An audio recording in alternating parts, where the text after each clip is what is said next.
Sa paunang tingin, bubungad ang masarap na ulam at napakagandang view.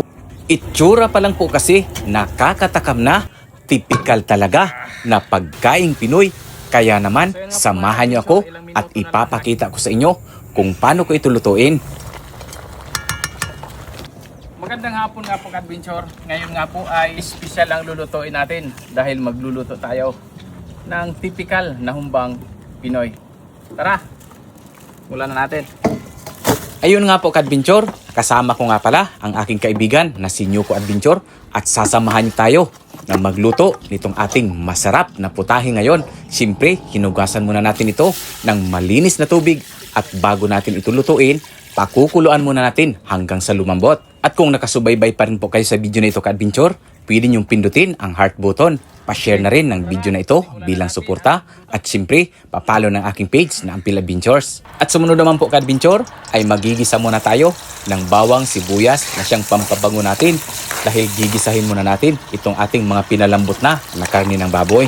At dahil nga po, Ka-Adventure, mag-aalasin ko na nang simulan natin ang pagluluto. Kaya naman, inabot na nga ng gabi ang aming pagluluto dito sa ating masarap na putahing Pinoy. At sa pagluluto nga po, Ka-Adventure, ng humba, lalong-lalo na Filipino style, ay nilalagyan ko lang ito ng maraming asukal at siyempre, kunting tuyo at nilalagyan na rin natin ito ng dahon ng laurel, pampabango at siyempre, yung ating pampaanghang na siling labuyo. At ito na nga po, Ka-Adventure, kitang-kita naman, itsura pa lang, talaga namang nakakatakam at dahil medyo may kunting anghang, napakasarap po nito. So yan nga po mga Ka-Adventure, ilang minuto na lang ay maluluto na yung ating nilutong napakalambot at napakasarap na humba Pinoy style. Let's go!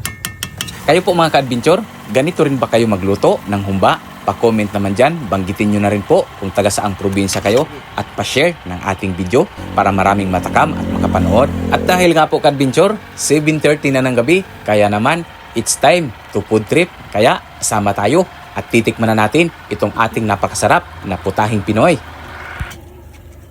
So yun nga po mga Ka-Adventure, food trip na po tayo dito sa ating napakasarap na putahe.